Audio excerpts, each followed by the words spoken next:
Un passager de la voiture conduite par Naël révèle la vérité. Je vais te montrer tout ça dans cette vidéo. Sans plus tarder, let's go pour les news.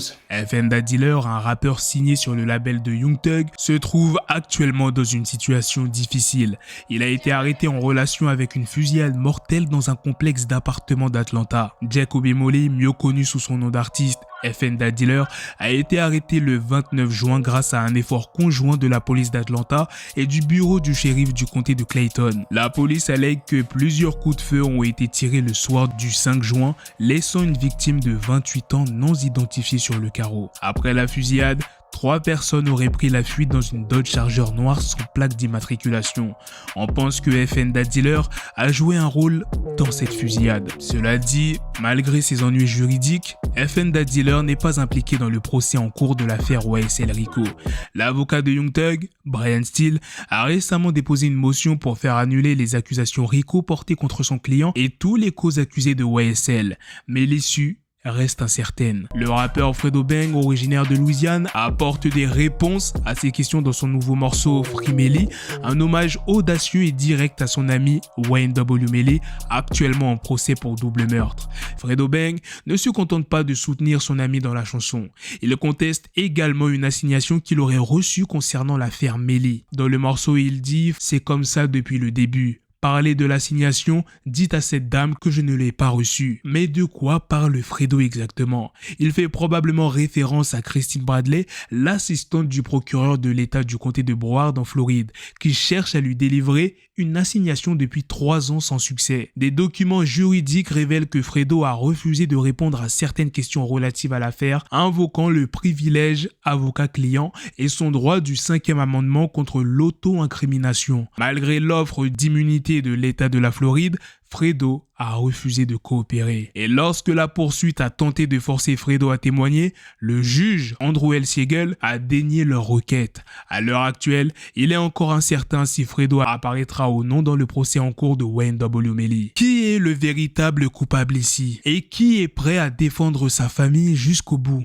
C'est le dilemme qui se joue actuellement entre Young Thug, Rich Homie Quan et la sœur de Young Thug, qui s'appelle Dora Williams. Des paroles controversées de Rich Homie Quan ont fuité où il semble insinuer que Young Thug était impliqué dans une affaire non précisée. Bien qu'une grande partie de l'audio soit inaudible, certaines phrases se détachent clairement. Dans une autre partie de l'audio, Rich Homie Quan proclame son amour pour Young Thug mais admet que cette merde est plus profonde que le rap et que la situation est foutue. Il ajoute également qu'il n'a pas de problème avec Young Thug mais que leur relation s'est simplement détériorée. La réponse de Dora Williams ne s'est pas fait attendre. Dans une série de tweets, elle accuse d'abord Bossy Badass de prendre parti pour un mouchard. Puis elle affirme qu'elle défendra toujours son frère, où que ce soit, n'importe quand.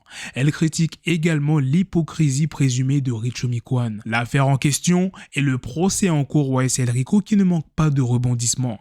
L'avocat de Young Thug, Brian Steele, a déposé des motions en limine pour contester les allégations selon lesquelles Young Thug aurait mouchardé à un détective dans une autre affaire de meurtre. Brian Steele demande que le témoignage du détective Quinn soit exclu du procès, affirmant qu'il est inexact et non pertinent. De plus, il demande l'exclusion de tous les appels au 911 faits par Young Thug en relation avec ce meurtre non spécifié et insiste sur le fait que le droit à un procès équitable de Young Thug doit être préservé. Alors, où se situe la vérité au milieu de ces accusations et contre-accusations? Que se passerait-il si un événement du passé de votre vie, obscur et oublié, revenait soudain à la surface, menaçant de faire basculer votre monde? C'est ce que semble vivre en ce moment Young Thug, le rappeur célèbre qui est confronté à un témoin prétendant qu'il a contribué à une enquête de meurtre dans sa jeunesse. Le 23 juin, lorsque Brian Steele, l'avocat de Young Thug, dépose une motion au tribunal supérieur du comté de Fulton en Géorgie,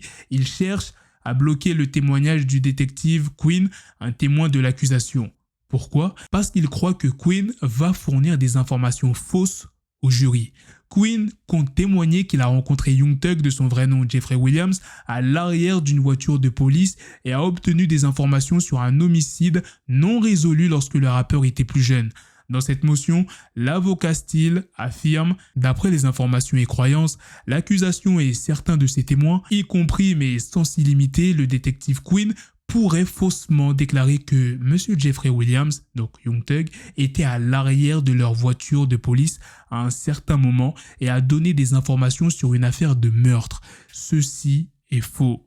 Cependant, cela met aussi en cause le caractère de M. Williams en étant dans une voiture de police verrouillée et en ayant des informations sur un meurtre. Ces preuves doivent être exclues car elles ne sont pas exactes. Elles mettent en cause le caractère de M. Williams et elles sont sans rapport avec le procès de l'affaire mentionnée ci-dessous. Alors, qu'est-ce qui est en jeu ici? Pourquoi cette motion est-elle déposée? Comment cela va-t-il affecter le procès RICO de Young Thug? Qu'est-ce qui se passe vraiment dans les moments de tension ultime où les secondes semblent des heures et où à chaque geste peut changer le cours de plusieurs vies? Aujourd'hui, nous allons partager avec vous un témoignage qui nous donne un aperçu glaçant de ces instants. La ville de Nanterre a récemment été le théâtre d'un événement tragique.